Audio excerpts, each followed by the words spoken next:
नमस्कार, मैं रवीश कुमार। आज राहुल गांधी दिल्ली पुलिस के सामने खड़े हो गए कि पैलेट गन के मामले में एफआईआर करनी पड़ेगी। जो दिल्ली पुलिस एफआईआर से इनकार कर रही थी, उसे एफआईआर करनी पड़ गई। राहुल गांधी ने दिल्ली पुलिस को झुका दिया। पुलिस की हिंसा के दम पर विरोध के स्वर को दबाने की ताकत के सामने नेता प्रतिपक्ष खड़े हो गए। किसी ने सोचा भी नहीं होगा कि राहुल गांधी दिल्ली के संसद मार्ग डीसीपी के दफ्तर पहुंचकर कई घंटे तक इस उमस भरी गर्मी में धरने पर बैठ जाएंगे। राहुल गांधी ने पुलिस को साफ साफ बता दिया कि जब तक साहिल लोचब के मामले में एफआईआर नहीं होगी, वहां से नहीं हटेंगे। 20 दिन, 30 दिन, 6 महीने लग जाएंगे, तब भी यहां से बिना एफआईआर के नहीं जाएंगे। 20 दिन, 30 दिन, 50 दिन, 6 महीना वहीं बैठूंगा। अगर एफआईआर पहले हो गई होती तो राहुल गांधी को धरना नहीं देना पड़ता और अमित शाह की दिल्ली पुलिस को शर्मिंदा नहीं होना पड़ता। 20 जुलाई की हिंसा को लेकर अमित शाह से इस्तीफा मांगने वाले राहुल गांधी ने एक बार फिर से अमित शाह को चैलेंज कर दिया और अपनी बात मनवाकर लौट आए। उनकी मांग पर अमित शाह ने इस्तीफा तो नहीं दिया, मगर उनकी पुलिस से एफआईआर लेकर आना राहुल के लिए कम बड़ी कामयाबी नहीं। दिल्ली पुलिस गृह मंत्रालय के अधीन आती है। जो दिल्ली पुलिस पैलेट गन से घायल साहिब लोचब की एफआईआर नहीं कर रही थी, राहुल गांधी के अड़ जाने के बाद, कई घंटे तक धरने पर बैठ जाने के बाद अज्ञात के खिलाफ एफआईआर करनी पड़ गई। साहिल लोचब की वकील का कहना था कि उन्होंने दो बार प्रयास किया, 14 और 17 अगस्त को, मगर पुलिस ने एफआईआर दर्ज नहीं की। ईमेल से शिकायत भेजी गई, मगर कोई एक्नॉलेजमेंट नंबर नहीं दिया गया जिससे पता चले कि पुलिस को शिकायत मिल गई है। एफआईआर का यह मामला उस साहिल के बारे में है जिनका कहना है कि उन्हें दिखाई नहीं दे रहा, क्योंकि 20 जुलाई को पैलेट गन से उनकी आंख क्षतिग्रस्त हो गई। कायदे से दिल्ली पुलिस को खुद से एफआईआर करनी चाहिए थी। इसके लिए नेता प्रतिपक्ष राहुल गांधी को धरने पर क्यों बैठना पड़ा? राहुल अपने साथ साहिल लोचब और उनके परिवार के सदस्यों के साथ संसद मार्ग थाने पहुंच गए, जहां डीसीपी का दफ्तर है। एफआईआर की मांग करने लगे। 20 जुलाई की हिंसा को 1 महीने हो गए, अब तक एफआईआर हो जानी चाहिए थी। इसके लिए नेता प्रतिपक्ष को, प्रियंका गांधी को, कांग्रेस पार्टी के दूसरे नेताओं को संसद मार्ग थाने के बाहर क्यों जमा होना पड़ा? हम सिर्फ ये कह रहे हैं कि एफआईआर दर्ज कीजिए, एफआईआर दर्ज कीजिए। हिंदुस्तान का एक युवा है, उनकी मम्मी यहाँ पे ज्योति खड़ी है, उनके पिता दीपक है, साहिल है ये, और हम सिर्फ ये कह रहे हैं कि प्लीज एफआईआर दर्ज कीजिए। अंदर से हमें बताया जा रहा है कि देखिए ऊपर से ऑर्डर आया, एफआईआर नहीं हो सकता है। सिंपल सी बात है, जब तक एफआईआर नहीं होगा तब तक हम यहां से नहीं हिलने वाले हैं। सिंपल सी बात है, एफआईआर करना होगा। इस देश में लाखों लोगों के साथ ये अन्याय होता है, महिलाओं के साथ होता है, जिनका रेप किया जाता है उनके साथ होता है, गरीबों पर यह किया जाता है, हर रोज किया जाता है। और ये नई दिल्ली में कनॉट प्लेस में आपकी आंखों के सामने किया जा रहा है। इसीलिए हम सिर्फ एक मांग है हमारी, एफआईआर, डीडीआर और जो इन्वेस्टिगेटिव ऑफिसर है उसका आप नाम हमें बता दीजिए, हम चले जाएंगे। राहुल गांधी को 6 घंटे तक धरने पर बैठा देख दिल्ली पुलिस को आज फैसला लेना ही था। इस बार राहुल गांधी ने दिल्ली पुलिस को, अमित शाह के गृह मंत्रालय को एक ऐसे कमजोर पॉइंट पर पकड़ लिया जिसके लिए उनके पास कोई ठोस दलील नहीं थी। मोदी सरकार बहुत ज्यादा रिस्क नहीं ले सकती थी, वरना यह मुद्दा बहुत ज्यादा बड़ा हो जाता, क्योंकि राहुल गांधी ने साफ साफ कह दिया 6 महीने लग जाएंगे, मगर साहिल लोचब की एफआईआर के बिना यहां से नहीं जाएंगे। 21 जुलाई को जब राहुल गांधी अचानक प्रधानमंत्री मोदी के आवास के पास धरने पर बैठ गए, उस दिन भी सरकार सख्ते में आ गई थी। केंद्रीय मंत्री जितेंद्र सिंह राहुल गांधी से बात करने लगे। उस दिन दिल्ली पुलिस राहुल गांधी, प्रियंका गांधी और अखिलेश यादव को वहां से उठाकर अलग अलग जगहों पर ले गई, लेकिन इस बार राहुल गांधी के साथ ऐसा करना मुश्किल था। राहुल गांधी की मांग सही थी कि एफआईआर क्यों नहीं हुई और कैसे नहीं होगी। अंत में दिल्ली पुलिस को झुकना पड़ गया। पैलेट गन के मामले में यह पहली एफआईआर है। 1 महीने बाद एफआईआर हुई है और नेता प्रतिपक्ष राहुल गांधी के अड़ जाने के बाद, धरने पर कई घंटे बैठ जाने के बाद हुई है। पुलिस से आंख में आंख मिलाकर बात करने के बाद हुई है। 1 महीना हो गया, छर्रे शरीर में है, 3 छर्रे आंख में है, आंख से इनको दिखाई नहीं देता है, 3-4 छर्रे दिल के पास है। साफ दिख रहा है कि एक युवा के साथ अन्याय हुआ है। और तब भी आज सुबह 11-11:30 बजे हम यहाँ आए। 1 महीने से ये घूम रहे हैं। 11:30 बजे आए, अभी 6:30 बज गए हैं, पौने 7 हो गए, तब जाके एफआईआर फाइल की। अब आप इमेजिन कीजिए इस देश में कितने महिलाओं का बलात्कार होता है, रेप होता है, कितने बच्चों को मारा जाता है, कितने लोगों को गोली मारी जाती है, कितने लोगों के शरीर में छर्रे होते हैं। ये न्यू दिल्ली, बिल्कुल दिल्ली के बीच में पुलिस स्टेशन है, यहाँ पे न्याय नहीं मिल रहा है। अब इमेजिन कीजिए गांव के किसी पुलिस स्टेशन में या छोटे से शहर के किसी पुलिस स्टेशन में क्या होता है। हमने यहाँ पे कोई गलत काम नहीं किया है, हमने सिर्फ एक हिंदुस्तान के नागरिक के लिए, उसकी मां के लिए, उसके पिता के लिए न्याय मांगा है और उसके लिए 8 घंटे लग गए। और फाइनल, बड़ी इंटरेस्टिंग बात, फाइनल परमिशन फाइनल होके होम सेक्रेटरी और अमित शाह जी को देना पड़ा, तब इन्होंने जाके फाइनल एफआईआर दिया है। तो आप समझ जाइए एफआईआर रोक कौन रहा था। ये बेचारे जो पुलिस वाले हैं, ये चाहते थे एफआईआर करना, वो वाले भी चाहते थे एफआईआर करना, बट ऊपर से न्याय की ब्रेक लगी हुई है। राहुल गांधी क्यों बार बार कहे जा रहे हैं कि पैलेट गन का सबूत पूछा जा रहा है, तो सबूत दिखा रहा हूं। इसका संदर्भ यह भी हो सकता है संसदीय कार्य मंत्री किरण रिजिजू का समाचार एजेंसी ANI को दिया इंटरव्यू।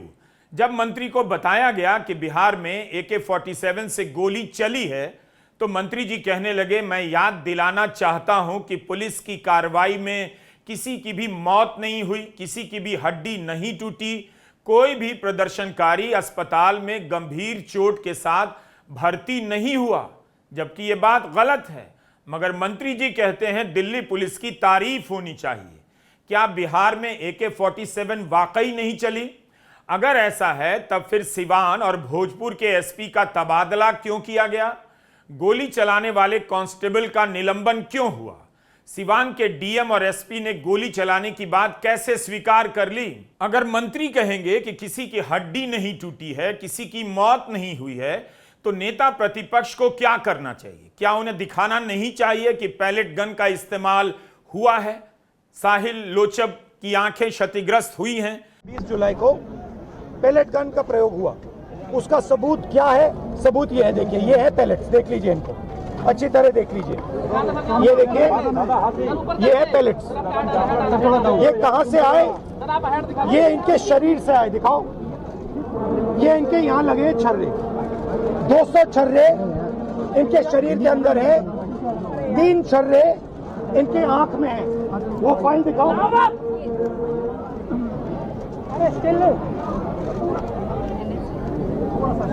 ये है एम्स की रिपोर्ट, लेडी हार्डन की रिपोर्ट, जिसमें साफ लिखा है कि इनको एम्स की एरी, जिसमें साफ लिखा है कि इनके शरीर में 200 से ज्यादा छर्रे हैं, आंख में 3 छर्रे हैं, आंख इनकी खो गई है, उस आंख से वो नहीं देख पाएंगे, और इनके दिल के पास, बिल्कुल दिल के पास छर्रे हैं जो छुए नहीं जा सकते हैं। दिल्ली पुलिस ने कहा कि हमने छर्रे नहीं चलाए, तो एक ही सवाल है, अगर आपने नहीं चलाए तो किसी ने तो ये छर्रे चलाए होंगे। किसी और ने इन पर छर्रे चला दिए, और अगर किसी और ने नहीं चलाए तो पता नहीं, शायद इन्होंने ही छर्रे चला दिए हों, मगर क्राइम तो हुआ है क्योंकि इनके शरीर में छर्रे हैं। क्यों राहुल गांधी बार बार सबूत की बात कर रहे हैं? क्योंकि उन्हें लग रहा है कि कितने लोगों को पैलेट गन के छर्रे लगे हैं इसकी संख्या छुपा ली गई है, इसीलिए बार बार साहिल लोचब को सबके सामने खड़े कर देते हैं। तृणमूल सांसद साकेत गोखले ने केंद्र सरकार के दिल्ली में 4 अस्पतालों से आरटीआई से जानकारी मांगी कि पैलेट गन से कितने लोग घायल हुए हैं। 2 अस्पतालों ने जवाब दिया है और कहा है कि पैलेट गन से घायलों की संख्या 10 है। एम्स ने यह कहकर जवाब नहीं दिया कि इससे मरीज की पहचान उजागर हो जाएगी। साकेत गोखले का सवाल है कि घायलों की संख्या बताने से मरीज की पहचान कैसे उजागर हो जाएगी। 20 अगस्त को सुप्रीम कोर्ट ने 5 सदस्यों की एक हाई पावर कमेटी बनाई है, retired justice R Subhash Reddy की अध्यक्षता में। इस कमेटी में 3 पूर्व जज भी हैं। इस कमेटी को यह भी देखना है कि पैलेट गन का इस्तेमाल हुआ है या नहीं। अगर पैलेट गन के शिकार साहिल लोचब अपने मामले में एफआईआर तक दर्ज नहीं करा पा रहे हैं तो यह कमेटी जांच किस बात की करेगी? कितने दिन से आप घूम रही हैं? 13 अगस्त से इनको एक पुलिस स्टेशन से दूसरे पुलिस स्टेशन में भेजा जा रहा है। आज सुबह हम एक पुलिस स्टेशन गए, हमें बताया गया कि यहाँ नहीं हो सकता, आप दूसरे पुलिस स्टेशन में जाइए। हमें वहां से यहाँ भेजा। थोड़ा अपना एक्सपीरियंस बताइए। 14 अगस्त को we went to the police station Connaught Place. They said कि ये जंतर मंतर के सारे केसेस संसद मार्ग आए हैं, हम इधर भी आए कोऑपरेट करने के लिए। उन्होंने कहा कि place of incident Connaught place area है तो आप कनॉट प्लेस जाइए। हम फिर से कोऑपरेट करने के लिए वहाँ गए। वहाँ वो इनिशियली टेकअप कर रहे थे, the moment they read the complaint उन्होंने वापस कर दिया और बिठाया रखा काफी देर कि एसएचओ साहब आ रहे हैं, एसएचओ साहब आ रहे हैं। एसएचओ साहब ने मुझसे पर्सनली फोन पे बात किया कि मैडम हम नहीं लेंगे, आप डीसीपी क्राइम ब्रांच आरकेपुरम जाइए, हम नहीं ले सकते, सॉरी। और उसके मेरे उनके साथ, और जब आपने उनसे कहा तो फिर उन्होंने इनसे कहा कि नहीं, ऊपर से ऑर्डर आया है। केंद्रीय स्वास्थ्य मंत्री जेपी नड्डा को बताना चाहिए कि एम्स की तरफ से क्यों नहीं बताया जा रहा है कि पैलेट गन से कितने लोग घायल हुए हैं। घायलों की संख्या बताने से मरीज की पहचान का क्या संबंध है? यह कब से होने लगा कि जिसे गोली लगी है उसका नाम नहीं बताया जाएगा? सिवान जिले में AK-47 से जिसे गोली लगी थी उस व्यक्ति से राहुल गांधी फोन से बात कर रहे हैं। इसका वीडियो सबके सामने है। दुनिया ने उस व्यक्ति को देखा कि रायबरेली का है और वो गोली से घायल हुआ है। लेकिन दिल्ली में पहचान के नाम पर पैलेट गन से घायलों की संख्या क्यों छिपाई जा रही है और पहचान भी क्यों नहीं बताई जानी चाहिए? राहुल गांधी तो साहिल लोचब को लेकर प्रेस कॉन्फ्रेंस कर रहे हैं, संसद मार्ग थाने के बाहर धरने पर बैठ गए, फिर मरीज की निजता के नाम पर दिल्ली पुलिस के इस कारनामे को क्यों छिपाया जा रहा है? मरीज की पहचान छिपाई जा रही है या इसके नाम पर दिल्ली पुलिस अपनी करतूत छिपा रही है? केंद्रीय मंत्री जेपी नड्डा को इसका जवाब देना चाहिए, जो कह रहे हैं कि जब सुप्रीम कोर्ट ने कमेटी बना दी है तो राहुल गांधी थाने क्यों गए हैं। उन्हें इसका जवाब पुलिस से मांगना चाहिए कि एफआईआर नहीं होगी, कमेटी पैलेट गन के मामले में जांच कैसे करेगी? इसीलिए तो राहुल गांधी संसद मार्ग उपायुक्त के दफ्तर गए हैं और धरने पर बैठ गए हैं। आज पूरा देश एक बार फिर से राहुल गांधी की उस सस्ती और ध्यान भटकाने वाली राजनीति का गवाह बन रही है, जिसका प्रदर्शन उन्होंने आज संसद मार्ग थाने के बाहर जो किया वो सबने देखा है। राहुल गांधी जी का आज का यह धरना न तो छात्रों के लिए है और न ही न्याय के लिए है। यह कांग्रेस पार्टी की राजनीतिक हताशा का प्रतीक है और राहुल गांधी की फुटेज खाने की भूख है। पूरा देश जानता है कि 20 जुलाई की घटना को लेकर माननीय सर्वोच्च न्यायालय ने पहले ही संज्ञान ले लिया है और पूर्व जज की अध्यक्षता में एक 5 सदस्यीय उच्च अधिकार प्राप्त समिति का गठन भी किया गया है। जब देश की सबसे बड़ी अदालत मामले की जांच कर रही है तो आज थाने के बाहर जाकर कैमरे के सामने बैठकर राहुल गांधी क्या साबित करना चाहते हैं? क्या नेता प्रतिपक्ष का देश की न्यायपालिका पर विश्वास नहीं है क्या? कमाल का तर्क है दोनों का, रविशंकर प्रसाद का और जेपी नड्डा का भी। संसद मार्ग थाने के बाहर एक एफआईआर के लिए धरने देना सस्ती और ध्यान भटकाने वाली राजनीति कैसे हो गई? यह बात सरकार कैसे कह सकती है? अगर गृहमंत्री अमित शाह के अधीन आने वाली दिल्ली पुलिस ने एफआईआर दर्ज कर दी होती तो राहुल गांधी को सस्ती और ध्यान भटकाने वाली राजनीति करने की नौबत नहीं आती और यह सब कहने की जरूरत जेपी नड्डा को नहीं पड़ती।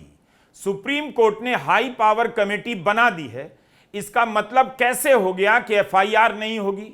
वैसे आज का दिन 21 अगस्त का दिन जेपी नड्डा और रविशंकर प्रसाद के लिए अच्छा नहीं रहा, बैड डे रहा। उन्होंने धरने पर बैठे राहुल गांधी के लिए क्या क्या नहीं कहा, अराजक तक कह दिया, मगर दिल्ली पुलिस ने एफआईआर दर्ज कर साबित कर दिया कि राहुल गांधी एक सही मुद्दे को लेकर थाने तक आए थे।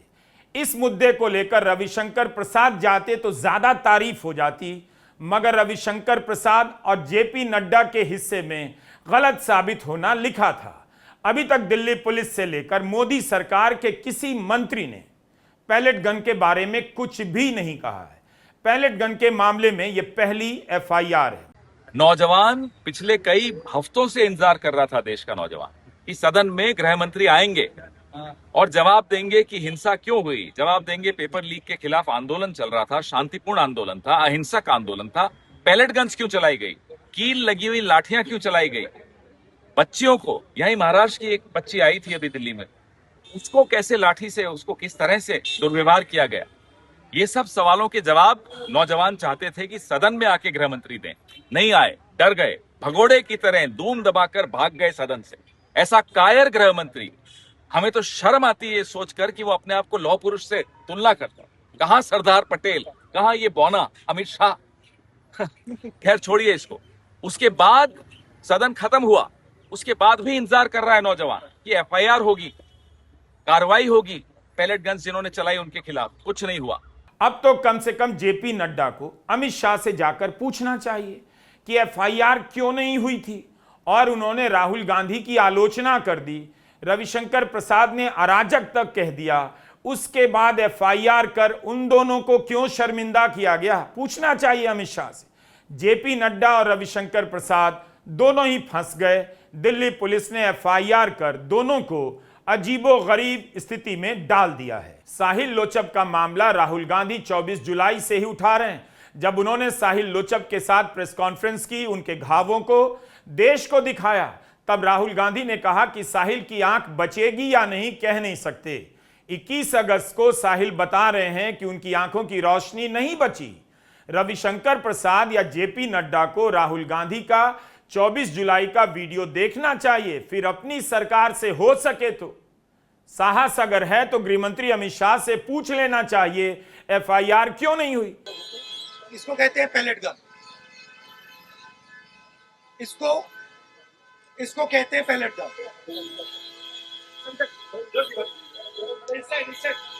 ठीक है, और इनकी आंख डैमेज हो गई है, इनकी आंख से इनको दिखाई नहीं दे रहा है।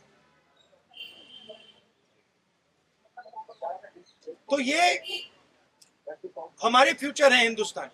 ऐसे हजारों युवाओं पर पैलेट गन चलाई गई है, लाठी चलाई गई है, मारा गया है, पीटा गया है, और ये क्या कर रहे हैं? पीसफुल प्रोटेस्ट कर रहे हैं। क्यों कर रहे हैं? इनका पेपर लीक हुआ है, इनका फिजिकल डैमेज हुआ है। मैं आपसे कह नहीं सकता हूं कि इनकी आंख बचेगी नहीं बचेगी। यह 24 जुलाई का बयान है। किसी को भी लग सकता है कि राहुल गांधी ने साहिल लोचब के साथ प्रेस कॉन्फ्रेंस की और भूल गए, मगर वे भूले नहीं। साहिल का उन्होंने कई बार जिक्र किया, 29 जुलाई की प्रेस कॉन्फ्रेंस में भी किया, जब उन्होंने अमित शाह से इस्तीफे की मांग की, और अमित शाह मॉनसून सत्र में 20 जुलाई के बाद से आए ही नहीं सदन में। बीजेपी को बताना चाहिए कि साहिल लोचब की आंख में पैलेट गन के छर्रे लगे हैं। साहिल कह रहे हैं दिखाई नहीं दे रहा तो एफआईआर क्यों नहीं ली गई। नेता प्रतिपक्ष को इस काम के लिए क्यों जाना पड़ा। मेरे ऊपर पैलेट गन से हमला हुआ, जिसके बाद मैं लेडी एडिंग में एडमिट हो गया। उसके बाद मेरे को एम्स रेफर कर दिया गया और एम्स में मेरी 2 सर्जरी हुई आपकी, लेकिन 2 सर्जरी के बाद भी मुझे कुछ दिखाई नहीं दे रहा। और अब मैं बेड से उठा तो 14 अगस्त को मैंने अपने हाथों से 7 पेजों की कंप्लेंट लिख के मैंने एडवोकेट और मेरी मम्मी को दी, जो आए, और उनके बाद इन्होंने अपना एक्सपीरियंस बताया कि ये जब से FIR रजिस्टर नहीं कर रहे, और आज भी उन्होंने बस रिसीव की वो दिया कि FIR रजिस्टर नहीं कर रहे। दिल्ली पुलिस ने सुप्रीम कोर्ट में प्रदर्शनकारियों के साथ हुई हिंसा पर 42 पन्नों का हलफनामा दायर किया है। इसे लेकर 19 अगस्त की द हिंदू में छपी कृष्णदास राजगोपाल की रिपोर्ट आपको पढ़नी चाहिए। इस रिपोर्ट में बताया गया है कि 42 पन्ने के हलफनामे में दिल्ली पुलिस ने कई सारी चीजों की संख्या बताई है, बल्कि संख्या बता बताकर पन्ने भर दिए गए हैं। और यही नहीं बताया गया कि जवाबदेही किसकी है। पुलिस ने अपने हलफनामे में बैरिकेड तक की संख्या बताई है, जवानों, महिला पुलिस अधिकारियों की संख्या बताई है, लेकिन एक्शन के मामले में जवाबदेही किसकी है, इस पर हलफनामा चुप है। जाहिर है इसमें पैलेट गन को लेकर कोई बात नहीं होगी। बात तो तभी होगी जब FIR होगी, और इसीलिए राहुल गांधी को संसद मार्ग थाने जाकर धरना देना पड़ा। दिल्ली पुलिस ने सुप्रीम कोर्ट में बताया है कि 20 जुलाई की हिंसा में 200 प्रदर्शनकारी घायल हुए हैं। इसके पहले के एक और हलफनामे में दिल्ली पुलिस ने कहा था 240 पुलिसकर्मी घायल हुए। इन्हीं 2 की संख्या जोड़ दीजिए तो 20 जुलाई की हिंसा में घायलों की संख्या 440 हो जाती है। इससे आपको उस दिन हिंसा के स्केल का अंदाजा हो जाना चाहिए। मीडिया में बहुत कम घायल प्रदर्शनकारियों के बारे में रिपोर्ट आई, 200 की तो नहीं आई। आखिर किरण रिजिजू ने कैसे कह दिया कि एक भी हड्डी नहीं टूटी, फिर 200 लोग कैसे घायल हो गए। 21 जुलाई को ही खबर आ गई कि एक छात्रा राम मनोहर लोहिया अस्पताल में भर्ती है और वेंटिलेटर पर है। 23 जुलाई को इंडियन एक्सप्रेस के तबशीर शम्स ने रिपोर्ट की कि छात्रा मार्च के दौरान भगदड़ जैसे हालात में फंस गई, जिसके कारण उसके दिमाग में ऑक्सीजन नहीं पहुंच पा रहा। गंभीर हालत में लड़की को राम मनोहर लोहिया अस्पताल में भर्ती करवाया गया, जहां वो ICU में वेंटिलेटर पर भर्ती रही। RML अस्पताल में सुरक्षा बढ़ा दी गई, गलियारों में चुप्पी पसर गई। ये हेडलाइन है तबशीर शम्स की रिपोर्ट की। बाद में छात्रा को वेंटिलेटर सपोर्ट से हटा लिया गया और उसकी सेहत में सुधार की भी खबर आई। आखिर इसकी बात क्यों छिपाई जा रही है? गृहमंत्री अमित शाह भी अभी तक चुप हैं। जब से वंदे मातरम का मामला आया है, कांग्रेस से माफी मांगने के बयान पर बयान दिए जा रहे हैं, लेकिन बतौर गृहमंत्री दिल्ली में गोली चलाने के आदेश किसने दिए, पैलेट गन की गोली चली है या नहीं, इस पर उनका कोई बयान नहीं आ रहा। ऐसा क्या है कि राहुल गांधी जब भी 20 जुलाई की हिंसा की बात करते हैं, मोदी सरकार के मंत्री घिरने लग जाते हैं, इधर उधर की बात करने लग जाते हैं, उनके तर्क कमजोर दिखाई पड़ते हैं। राहुल गांधी ने संसद मार्ग DCP के दफ्तर पहुंचकर दिल्ली को याद दिला दिया कि पुलिस ने पैलेट गन चलाने के बाद भी FIR नहीं की थी। इस हाई प्रोफाइल मामले में यह हाल है तो बाकी घायलों के साथ क्या हो रहा होगा। मगर नेता प्रतिपक्ष के अड़ जाने के बाद FIR हुई है। आज का दिन राहुल गांधी अपने नाम कर गए। नमस्कार, मैं रवीश कुमार।